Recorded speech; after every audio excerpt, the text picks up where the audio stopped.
मुख्य वक्ता मनकामेश्वर नाथ मंदिर के महंत योगेश पुरी ने कहा कि आगरा सच्चे अर्थों में एक शिव नगरी है। आगरा के 4 कोनों में 4 शिव मंदिर, 4 भैरव और शहर के मध्य में 2 शिव मंदिर है। अब शहर को एक आध्यात्मिक पर्यटन स्थल के रूप में विकसित करने का समय आ गया है।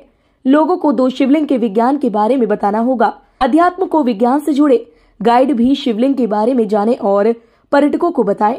टूरिज्म गिल्ड ऑफ आगरा के पूर्व अध्यक्ष अरुण डंग ने कहा कि हनुमान में भी शिव का अवतार है। आज भी लोग वर मांगने के लिए शिव से प्रार्थना करते हैं। माधव सिंधिया और अहिल्याबाई ने आगरा और बटेश्वर में कई मंदिर बनवाए और नजीर अकबराबादी ने अपनी कविताओं में आगरा के चरित्र को आकार देने में इन मंदिरों की भूमिका पर प्रकाश डाला है। आगरा में कई शिव मंदिरों के पुनरुत्थान में मराठा साम्राज्य की भूमिका पर प्रकाश डाला। हमारे आगरा शहर का बड़ा ही गौरव महोत्सव है और इस महोत्सव में एक बड़ा सुंदर विषय रखा गया, बियॉन्ड द ताज।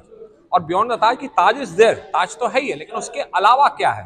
तो उसके अलावा में यहाँ पर एक शंकर की नगरी के रूप में मुझे बुलाया गया, यहाँ पर एक मुख्य वक्ता के रूप में मुझे रखा गया। मैंने एक प्रयास किया है कि आगरा को हम शिव की नगरी के रूप में हम विकसित कर सकते हैं।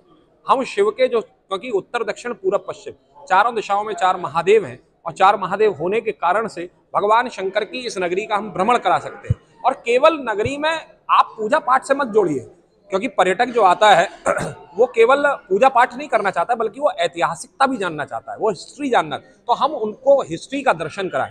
साथ में पर्यटकों के साथ में जो गाइड लोग आते हैं उनको एक क्लास वगैरह दी जाए कि उन गाइड्स वगैरह को ये बताया जाए कि हिस्ट्री क्या है, इतिहास क्या है, जिससे कि वो और उसके अलावा जो उस मंदिर के वहाँ के जो आचार्य लोग हैं वो लोग भी जुड़े इन कार्यक्रमों से।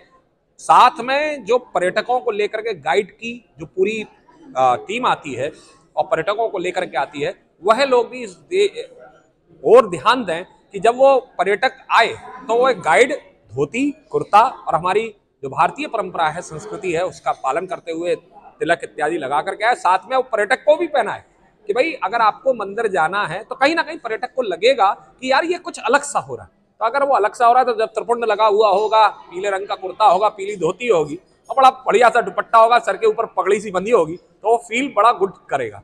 तो इसलिए बहुत सारी चीजें रखी हैं। तो उसी चीज के अंतर्गत में साधुवाद है, धन्यवाद है, अभिनंदन है आयोजकों को जिन्होंने इसके कार्यक्रम को करने के लिए मुझे यहाँ बुलाया। इस फीहा के सचिव पंकज गुप्ता ने आध्यात्मिकता और पर्यावरण चेतना पर बात की और कहा कि बढ़ते पर्यावरणीय संकट के लिए आध्यात्मिक प्रतिक्रिया की आवश्यकता है। इसमें 5 तत्वों से बनी भौतिक और आध्यात्मिक गतिविधियों का प्रतिच्छेदन शामिल होना चाहिए ताकि सभी जीवित प्राणी फल फूल सके।